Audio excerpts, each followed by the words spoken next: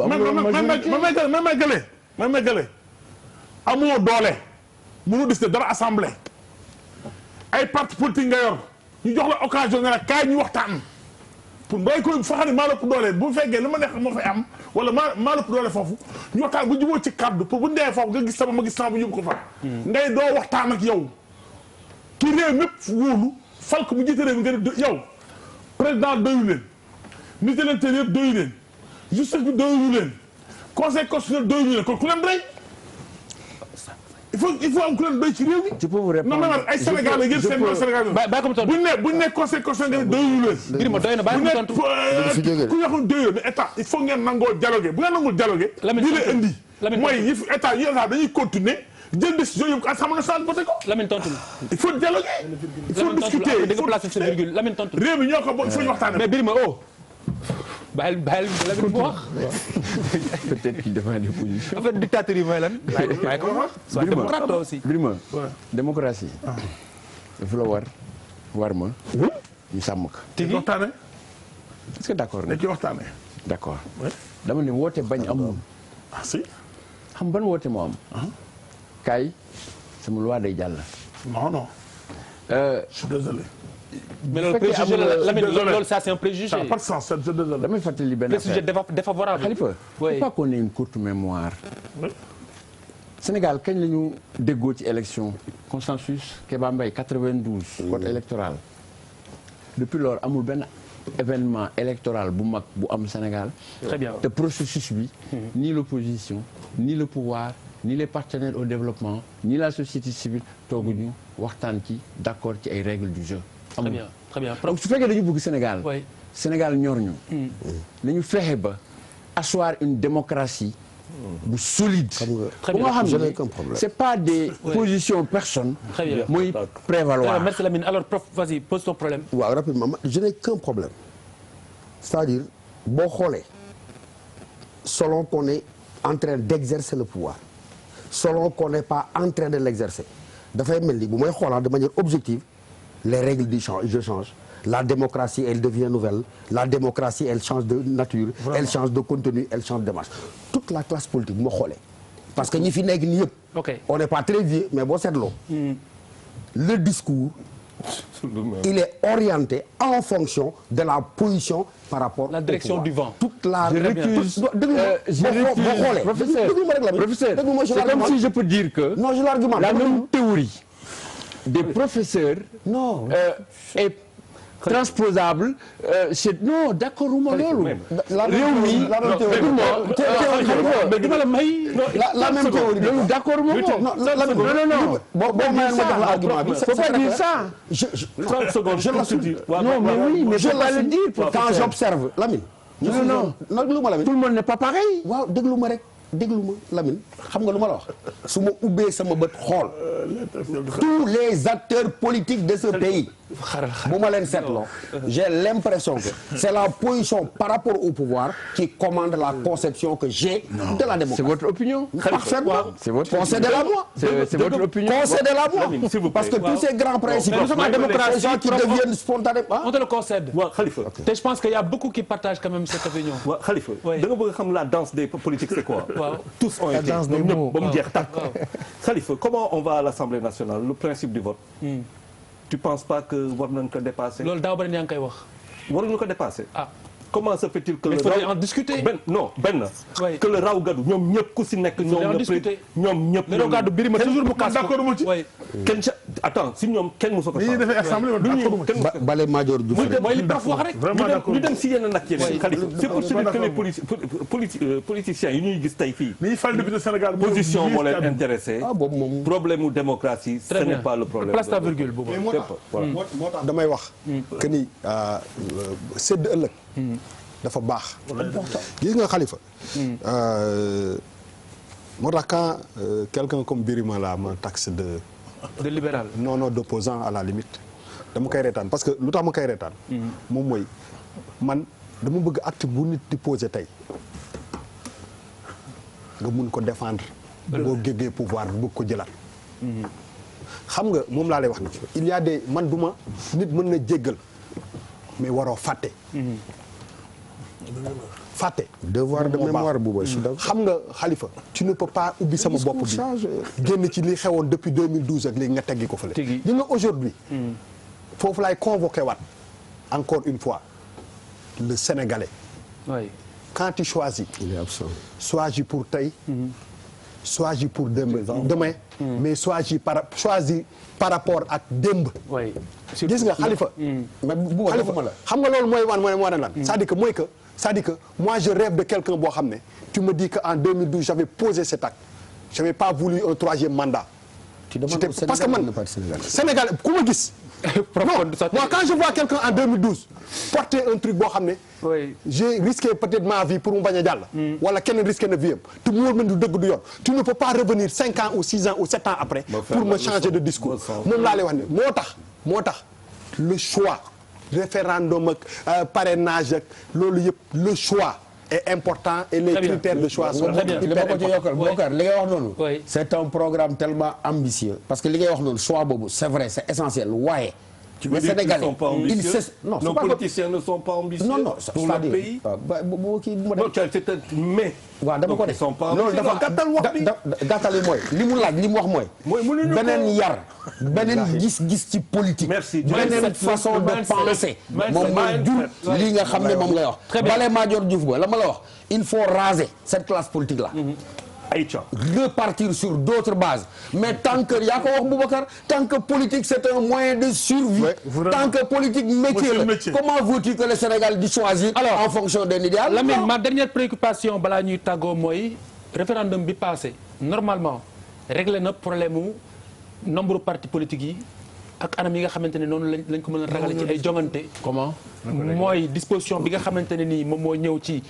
modernisation parti politique yi rationalisation bi saa waay mooy déglu ma rek doo mbàyyi ma àggale ba pare ay moo la rek ak lu jëm ci statut du chef de l'opposition li ma bëgg a xam mooy lan moo tax ñaari ponk yooyu mësul nekk préoccupation ci dialogue boo xamante ne yéen war ngeen ko mën a sàkku wala ngeen oote ko wala ngeen suscité ko maanaam posé benn question lu bala ko ci nga baal ma Khalifa waxal dama dégg mu wax toujours bulletin unique bi bulletin unique am nañu jàngal ci réew mi du leen arrangé loolu wax nañu ko ba tey boo ko société civile posé Ablaye Wade c'est ba mu nekk président ñu posé ko dafa defal bulletin unique lan la waxoon am nañu jàngul ñu ko mënu mënul lan la waxoon réew mi devant les Sénégalais dafa am ñu jàngul ñu mënul lire déedéet dama ne Ablaye Wade dañ ko posé woon ne ko société civile boo posé woon ne ko def bulletin unique ñoom ñu koy réclamé tey posé nañu ko bulletin unique Lamine tontul comme ça après ñu avancé lan la sa leader waxoon réew tontul bon je pense que. parce que c'est vrai que parrainage bi benn alternative la. alternative la nga fi ay bulletins yi ni mën a régler problème bi.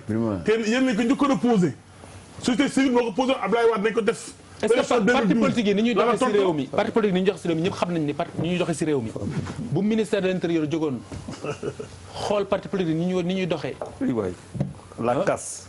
kon bu ëllëgee. fourrière rek. du mat li ci des du mat juróom. fourrière la njëm du dëgg wax dëgg fourrière. dëkk bi pourquoi ñu voté loi yi. am na loi bu régir parti politique yi. pourquoi duñu ko doxal bu fekkee dañu leen bëgg a wàññi rek. pourquoi duñu ko doxal. donc ñoom ñoo gën a approprié pour répondre. parce que suñu la falee lu tax ñaari ponk yooyu constitution réglée bi passé lu tax waxu leen si boobu tey kenn déggu leen si. la modernisation des partis politiques lu mu undu xam nga booy wax da ngay wax aussi ci ma maîtriser. lu mu undu mais bu boobaa. c'est comme si nga ni ma offense au chef de l'État lu mu undu. non du benn. waaw du benn. offense au chef de l'État kooku délit bu ñu lay jox la délit la modernisation de l'État, des partis politiques. moo tax ma ne la mën naa la wax lu mu. dans le sens surtout oui. oui mais ñun xamaguñu comme État moo ko proposé. waaw État waru woon gën a leer ne man kat dama bëgg ci lii ñu xam parce que xamul tax ma la modernisation des partis. oui est-ce que État moo war a moderniser partis politiques. C'est un gouvernement qui l'a proposé. est-ce que État gouvernement moo war a moderniser partis politiques. non dañuy waxtaan aussi du ma la wax n'importe quoi. bah j'espère bien. le parti politique c'est une association privée muy kujje di compétition di rivalité.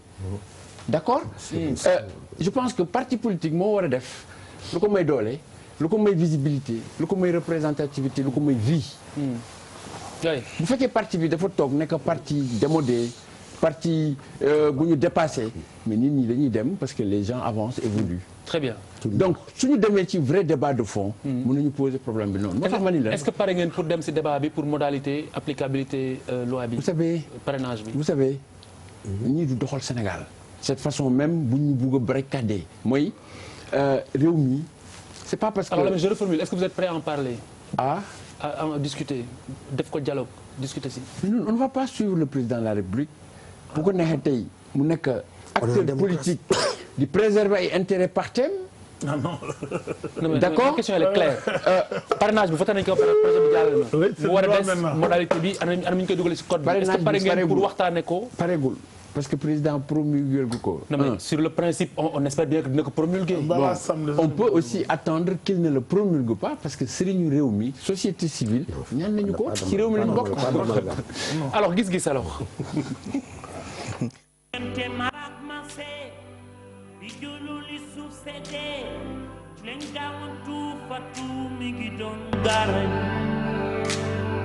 ni bi jolol yu teddi ci melax yi xawela yeneen.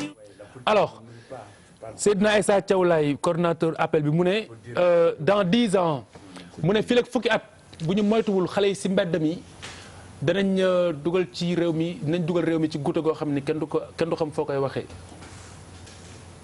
Birima.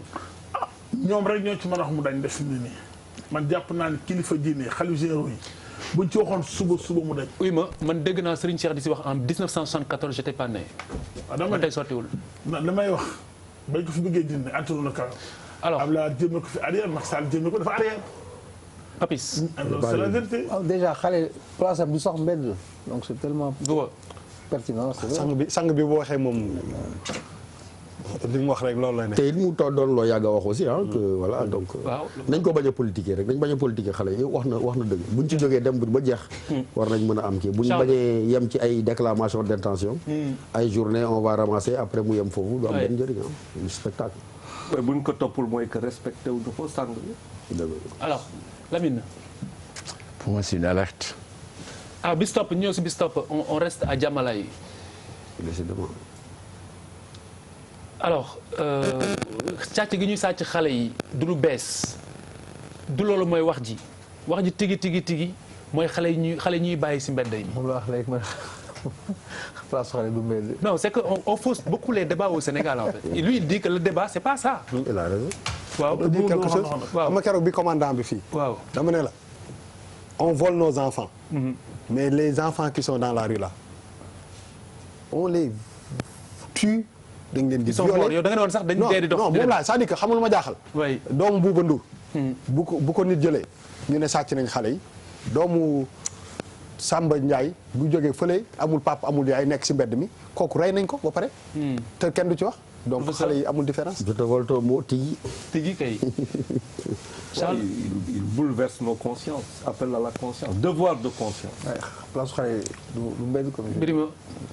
en tout cas dama jàpp dinañ mos a egg foo xam ne ñëppay taxaw nag li ëpp dafa dem ba fii dama jàpp dafa dem ba. léegi dayoo képp kuy nit sonal na. parce que xale yi ñooy le Sénégal dans 30 ans. non donc sonal na kuy sénégalais. voilà li xew ci mbedd mi c'est quoi le projet c'est ça. dans 15 ans. mun naa wax 20 ans mun naa yokk bah oui. mun naa yokk waaw mais Khalifa. voilà on est tellement nga baal ma rek Charles. Oui. on est tellement fiers du 23 juin. oui. on le revendique. xanaa kenn rek daa gis. waaw Lamine. koy kii mais tey waaw. attends moo wax la dara. oui. on est tellement fiers de ça. donc ça veut dire que on est capable de. daaneel ay montagnes. tigi Khalifa. et si ñu yeewoon suba ñu ne dañu bañati di yeewu suba di gis xale yi ñu. suba mu jeex. loolu déjà il faut commencer par ne plus donner de pièces. non aux enfants mais donner non mais le principe de donner. Khalifa tant que ñi ngi xalaat ni. bu ma jëlee ci buuba jox ci kenn samay bàkkaar jëlee naa ko transféré la ko. gis nga mbirum yalwaan bi. c'est pire que li ñu xalaat. déggoo ma ne la on se débarrasse de nos supposés péchés là. transféré ko ci keneen. transfert boobu tant que defuñu ko suñu bopp bi. xale duñ fi jógee parce que à la limite on a besoin de donner. parce que pour ñun saa ñuy joxe mën nañu dox mën nañu dund plus wala mën nañu am dara. fekk loolu tax la grève des mbattu. deux éléments responsabilité de l'État. ñoom la ñu sas pour lii ñu jël ci seen mutuwaay. deuxième élément bi il y a un problème avec la société sénégalaise. Je pense il y a 2 siècles. lu mel ni doonul woon am ak quel que soit le nombre des enfants. ñu xoolaat remettre en cause les notions de solidarité. remettre en cause les notions d'enfance. je pense que. mais dama lay wax naa ko léegi nii j'ai écouté une bande son qui date de 1974 rajo Sénégal Serigne Cheikh moo si làkk tubaab di ko wax on aurait dit que tey la. C'est ça qui est grave. 1974. C'est pourquoi je te dis responsabilité de l'État. Mais non. Serigne Cheikh moo si wax comme tey. On aurait mis la bande dañu naan tey la. Khalifa, je suis pas d'accord avec lui. La responsabilité de l'État. wuyu ma Charles ma jëlaat. tant que bàyyiwuñu def nii. maa la wax loolu def nii mais xale bi kaay nga ñëw ne ko am. ndeysaan ah. dafa métti loolu moom laay wax ni tant que ñun xooluñu ko comme suñu doom duñu dem. Pensée magique. On doit changer de mentalité. Mais il faut quelqu'un pour porter ça. Alors, je t'ai parlé de xërëmisation et de fétichisation de ta société. Ce qui se passe, c'est à la complicité de tous les Sénégalais. Parce que moi, je ne peux pas comprendre cette police-là. Contribuable bi moo leen di fay gendarmerie bi contribuable bi moo leen di fay mënuñu nekk à la solde d'une personne sénégalais yëpp toog seen kër aujourd'hui à l'heure où nous sommes fii dafa waroon fees dell ak sénégalais su fekkente ni duñu ay góor Macky Sall def li muy def yëpp traître am yi muy def daw dem France ànd ak doomam ak jabaram sénégalais yi toog seen kër di jaay défaillant ça c'est lâche de la part de tous les sénégalais et c'est de la complicité avec nos chefs religieux parce qu'ils doivent dire à leur talibé de sortir et de dire non à ce que Macky Sall veut nous forcer. On n'est pas d'accord. Les Sénégalais sont complices. Tout le monde doit sortir. Les Sénégalais, et si nos chefs religieux ne sont pas corrompus, ils n'ont qu'à dire à leur talibé de sortir.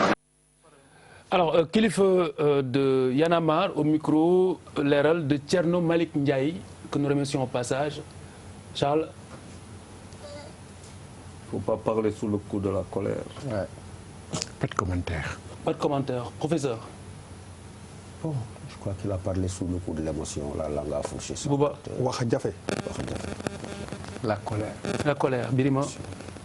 sama jàpp sama gémmiñ dama tiddi. Très bien. Kilifa, bonsoir. nga jéggalu. Kilifa. Tout court. Est-ce qu'il est en ligne? Allô, Kilifa, bonsoir. Kilifa, bien le bonsoir. Est-ce que yaa ma dégg?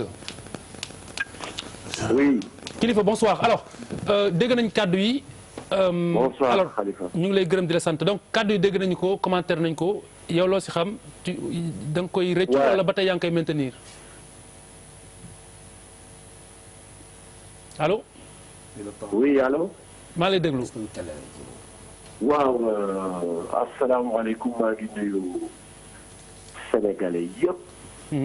di nuyu ñu toog ci plateau bi foofu. Effectivement, ce sont mes propos. Oui. Mais je pense qu'il n'y a pas de commentaire à faire. Il y a juste qu'à s'excuser auprès de tous les Sénégalais. En wolof. ma ne. wax yooyu ngeen dégg samay wax la. mais yaakaar naa ni amul sax commentaire bu ma ciy def. oui. lu dul di jéggalu Sénégalais yi. comme ni ko Charles waxee. bi mu njëkkee jël ak ñeneen ñi. boo meree waruloo wax effectivement. tigi dëgg la. bi ma amee fukki at ak ñett. ba tey maa ngi ci espace bi.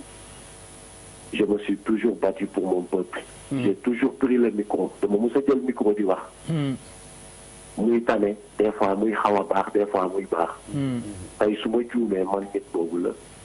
damay ñëwaat taxaw ci kanamu sénégalais yi. jéggalu leen. grandeur d'esprit. kilifa. oui. waaw xam nga moom laay wax ni seede dafa baax. damay fàttaliku. te loolu su ma ko waxul fii rek du ma gor. damay fàttaliku. on parlait du 23 juin je pense que c'était le 21 juin. il faisait 20 heures. ci télévision bi ñuy def l'incontournable. où il y avait Charles Faye Mamoudou Ibra Kane et ñëpp. ak man mi toog. ak Khalifa Diakhaté mi toog. ma génn ci biti di taal sama oto. fekk jékki-jékki kenn ñëw fëgg sama oto dama ne ma ne mbaa kii du agresseur wala dara mu fëgg sama oto. ma ne kii kan la ma ubbi fekk mu t-shirt ba xotteeku ndeysaan kii ma tourné ma ne ko kan la kii kan la mu ne ma grand bi ma ne ko booy lan la. mu ne ma ñoom Simon ak ñoom fële ak ñoom Fou Malade ñu ngi fële obélisque. ñu jàpp tëj du leen dóor fële. ma ànd ak moom ma ne ko ma wàcc oto bi ànd ak moom ba fii ci régie bi. fekk gars yi nekk en plein journal. gars yi ne wuñ ko wutal veste ma ne leen kenn du ko wutal veste. na dugg nuy toog nii. bis boobu mu wax ju am solo. Simon moo doon ñëw ak di soox ak deret ji ak moom. waaw bis boobu loolu dafa yokk tax. le 23 juin am. donc nit am na fu mu lay taxawalee si naaj bi. ba bis ñëw ñu nekk ñun ñëpp ay nit ñëpp ay jum. tigi mu am grandeur. wax dara moom sama petit frère la. je sais que ci fond bi am na mérite. mi ngi xeex pour réew mi ñun ñëpp ay ndaw la ñu mën nañoo jum. te mu am quand même grandeur. toog ci kanamu Sénégal yi kii dama koy seedeel lool. pour wan que ni je pense que c'est unanime au niveau du plateau. en tout cas comme ni nga waxee y a pas de commentaire jégalu nga Sénégal jégal na la ñun jégal nañ la en tout cas te j'espère que Sénégal dina la jégal aussi dans sa grandeur. merci beaucoup Kilifeu. merci excellent week-end à tous au revoir.